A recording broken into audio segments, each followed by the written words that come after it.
Episode 1. Sistem pekerja keras. Di salah satu unit apartemen sederhana di pusat ibu kota, seorang pria yang baru saja kehilangan pekerjaan serta seluruh uang tabungannya.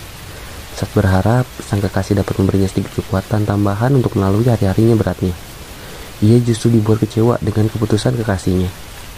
Noah, mulai hari ini aku tak bisa melanjutkan hubungan di antara kita. Orang tuaku menjodohkanku dengan putra teman mereka, dan aku sama sekali tidak bisa menolak keinginan mereka. Nancy, wanita yang sudah menjadi kekasih Noah selama beberapa tahun terakhir, tiba-tiba saja dia mengakhiri hubungannya secara sepihak. Saat pria yang selama ini sangat dicintainya dalam keadaan terpuruk. Nancy, apa kamu tidak ingin memperjuangkan hubungan kita? Noah tidak ingin hubungannya dengan Nancy begitu saja berakhir. Dia sangat mencintai kekasihnya, dan selama ini hubungan mereka berjalan baik-baik saja tanpa ada masalah. Nancy menggelengkan kepalanya. Noah, sebenarnya aku juga tak ingin hubungan ini berakhir. Dan aku juga tahu saat ini kamu sedang membutuhkan seseorang untuk menyemangatimu. Tapi aku benar-benar tidak bisa membantah keputusan orang tuaku, karena aku tidak ingin membuat mereka kecewa. Kata-kata Nancy terdengar sangat tulus, dan Noah bisa merasa wanita di depannya memang benar-benar terpaksa menuruti keinginan kedua orang tuanya, yang memang sejak awal tidak merestui putrinya berhubungan dengan dirinya yang hanya seorang yatim piatu dan hanya seorang karyawan rendahan. Ditambah dirinya yang telah kehilangan pekerjaan yang selama ini menjadi harapan hidupnya.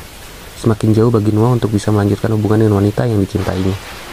Status Noah berbanding terbalik dengan keluarga Nancy yang merupakan keluarga kaya raya, bahkan masuk dalam jajaran 10 keluarga terkaya di seluruh Indonesia.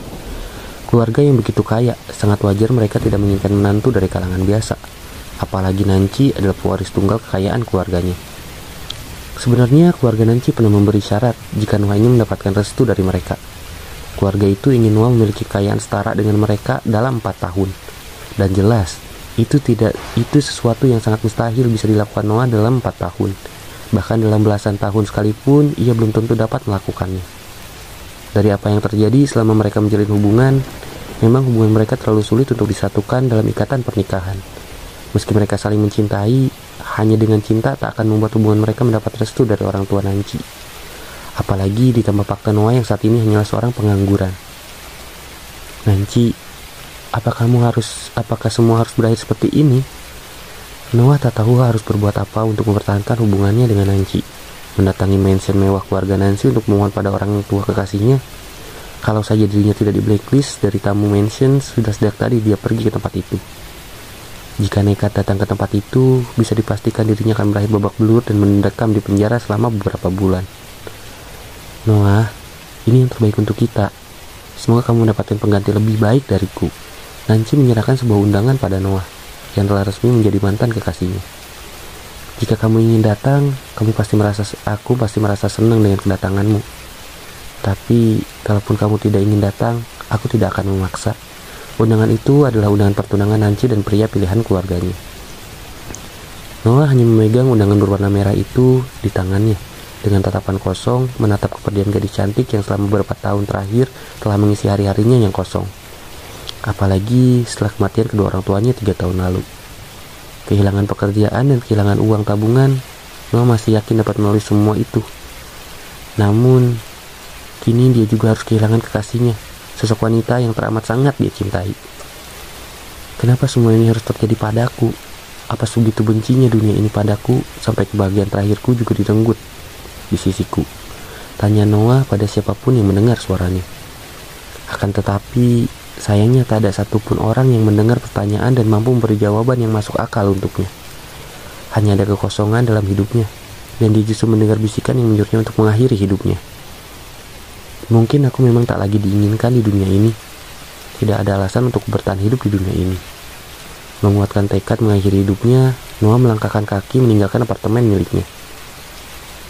Di tengah malam yang sunyi, di bawah guyuran hujan deras, ia terus saja melangkahkan kedua kakinya, berjalan ke sana kemari tanpa tujuan yang jelas.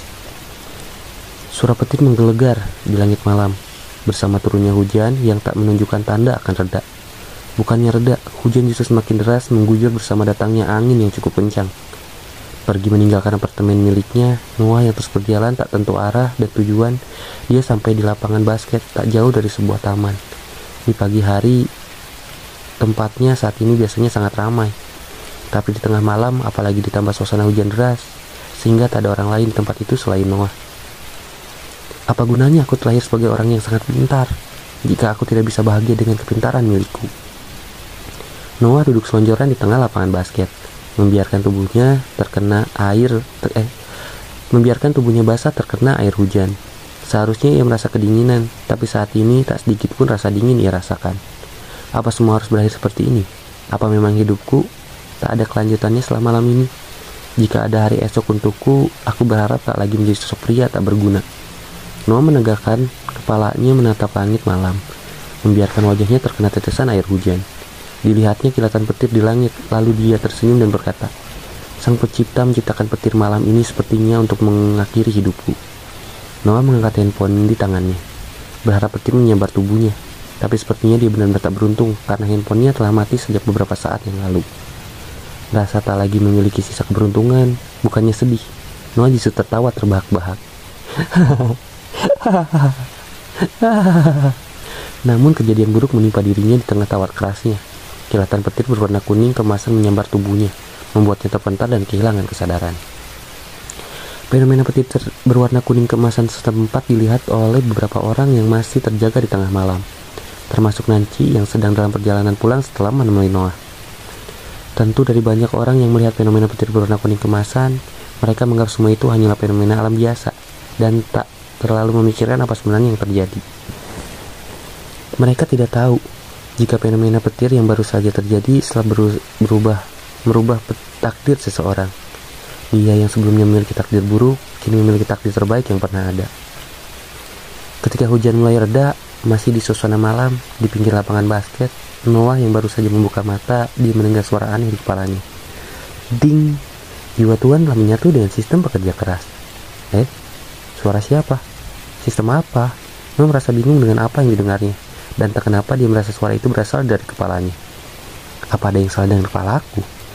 Tanyanya dia baru sadar kalau dirinya masih berada di lapangan basket dengan keadaan baik-baik saja. Padahal jelas dalam ingatannya kalau dirinya baru saja tersambar petir.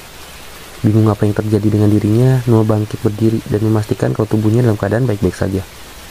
Melihat sendiri keadaannya dari ujung kaki sampai ke tangannya, semua terlihat baik-baik saja. Tak terlihat adanya luka selain pakaian yang sedikit robek akibat terpental dari tengah lapangan basket sampai ke pinggir lapangan basket. Mencari cermin untuk melihat keadaan wajahnya, Noah pergi ke toilet umum tak jauh dari lapangan basket, karena seingatnya di tempat itu terdapat kaca berukuran lumayan besar. Tidak ada yang berubah dari wajahku, semua terlihat seperti biasanya. Lalu apa maksud suara yang tadi aku dengar? Dan apa juga yang dimaksud sistem pekerja keras? Tanya Noah bingung dengan suara yang sebelumnya dia dengar. Tuan, aku adalah kekuatan sistem pekerja keras yang sudah menyatu dengan jiwa Tuan. Keberadaanku adalah untuk merubah takdir Tuan. Dari Tuhan yang tak memiliki apa-apa, dengan kekuatanku, Tuhan akan mendapatkan semua yang Tuhan inginkan. Noah mengukili kepalanya sendiri. Setelah kembali mendengar suara aneh di kepalanya, suara yang sebelumnya pernah dia dengar. Apa kamu berada di kepalaku? Tanya Noah penasaran dengan keberadaan suara yang terdengar di kepalanya. Tuhan tidak sepenuhnya salah. Lebih tepatnya, aku berada di tubuh Tuhan, dan suaraku terasa berada di kepala Tuhan. Bagaimana kamu bisa berada di tubuhku? Apa petir itu yang membuatmu berada di tubuhku? Kali ini Noah lebih tenang dan mulai mencoba menerima keadaan suara aneh di kepalanya. Sang pencipta telah mendengar keluhan Tuhan. Oleh karena itu, sang pencipta mengirimku untuk merubah takdir Tuhan yang sangat menyedihkan. Mendengar suara sistem yang mengatakan takdirnya sangat menyedihkan, Noah hanya bisa tersenyum kecut. Apa kamu juga datang untuk menghina takdir menyedihkan yang aku miliki? Itu bukan menghina Tuhan, melainkan kenyataan. Tapi setelah kedatanganku, tak akan ada lagi takdir menyedihkan yang akan membuat Tuhan menderita. Mendengar semua itu, Noah sulit menahan senyuman di bibirnya dan berkata, kalau memang keberadaanku bisa merubah takdir menyedihkan,